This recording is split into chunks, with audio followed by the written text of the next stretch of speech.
ब्रह्मचर्य। दोस्तों आए कुछ चर्चा करें। कई लोग कहते हैं कि इतनी दिन पीरियड रोको, ऐसा होगा, ऐसे करो, वैसा होगा। दोस्तों आपको स्पष्ट कर दूं, केवल 30 दिन पीरियड रोकने से बहुत कुछ नहीं बदल रहा होता है। इंद्रियों में संयम की लगाम तो आजीवन है। यही सदाचार सद्वृत्ति के रूप बनता है। संयम महज सेक्स मात्र में सीमित नहीं है, इसके कई व्यापक क्षेत्र, विषय और मार्ग है। जो निम्नगामी चित्त है उसको ऊर्ध्वगामी करके ऊर्जा को पतन होने से रोका जाता है। यह ब्रह्मचर्य की शुद्धतम मार्ग है, जहाँ सांसारिक विषय संगत विचारों की शून्यता हो तो वहीं से ब्रह्मचर्य शुरू होता है।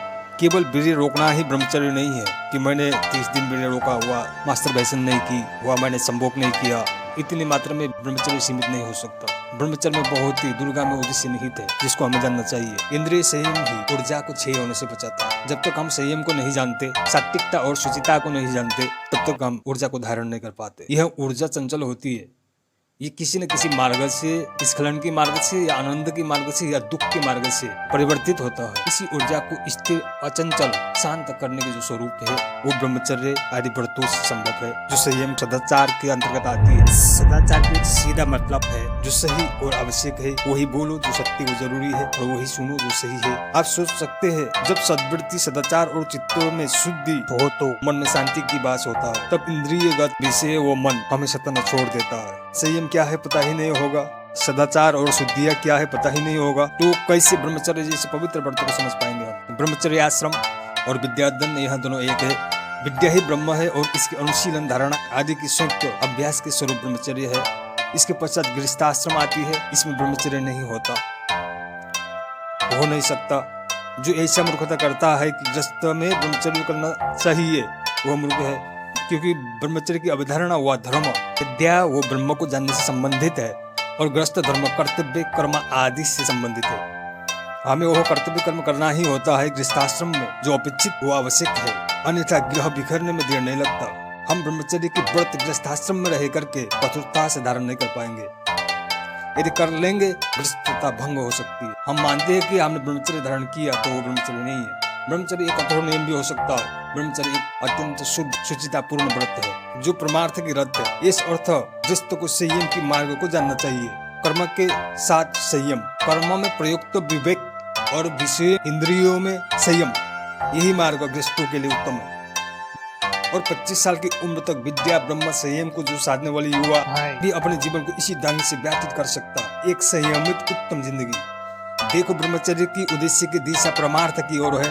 यह आत्मिक, शारीरिक, मानसिक एवं संयम, शुचिता आदि कई नियमों से आच्छादित है, जिसे पालन करना उचित है, वो करना चाहिए।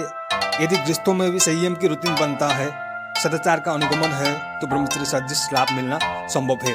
अन्यथा उसे कर्मोचित रास्ता ही उत्तम है। गृहस्थाश्रम को यौगिक अभ्यास व साधनाओं को समझने के लिए सर्वाधिक उत्तम स्थान मान सकते हैं, जहाँ हम चैतन्य की और सत्ता की दो ऋणात्मक घनात्मक स्वरूप बीच युग की दशा को गहराई से समझ सकते हैं। जो इसकी आशय को जानता है वो प्रकृति से मुक्त शिवतुल्य हो जाता है। योग का मतलब द्विआयामी सत्ता आपस में मिल अखंड बनने से है। प्रकृति और शिव भिन्न नहीं है। जो भिन्न जानता है वो दुख भोगता है, द्वैत अपूर्णता को दर्शाता है, अकेलेपन को समझाता है, एक तलाश और प्यास को प्रतिनिधित्व करता है, वो दुख को निमंत्रित करता है। इसकी निर्मूलन के लिए योग की समुच्चय उपाय निर्दिष्ट है। यह महज सेक्स के स्वरूप मात्र नहीं होता, यह अलग चर्चा के विषय होंगे। आध्यात्मिक उच्च भाव में पहुंचने के पश्चात योगी जन गृहस्थ आश्रम में भी ब्रह्मचर्य व्रत धारण कर सकता है, पर सामान्य प्रारंभिक अभ्यासियों के लिए यह थोड़ा कष्टप्रद हो सकता है, क्योंकि संयम के क्षण में ऊर्जा संग्रहित होता है और यह ऊर्जा समुच्च आध्यात्मिक गतिशीलता प्राप्त नहीं किया तो इंसान उच्छृंखल कामाचार में भी उतर सकता है। इस अर्थ संयम की स्वरूप जब तक विवेक में स्पष्ट न हो, तब तक हमें ब्रह्मचर्य जैसे विषयों में गंभीरता से अध्ययन करना चाहिए। ये ब्रह्मचर्य और सदाचार ही सनातन धर्म के मूल है। यह समस्त जीवन की मूल आदर्श है। यह संयम और सदाचार में ही टिका हुआ है और ये संयम और सदाचार वेदों से ही उपदिष्ट है। ये आत्मा का मार्ग है, इसको हमें जानना चाहिए। दोस्तों, ये थी संक्षिप्त रूप में ब्रह्मचर्य और संयम के विषय में कुछ चर्चा। यदि आपको वीडियो अच्छा लगा, कृपया लाइक, शेयर, सब्सक्राइब करना ना भूले। धन्यवाद।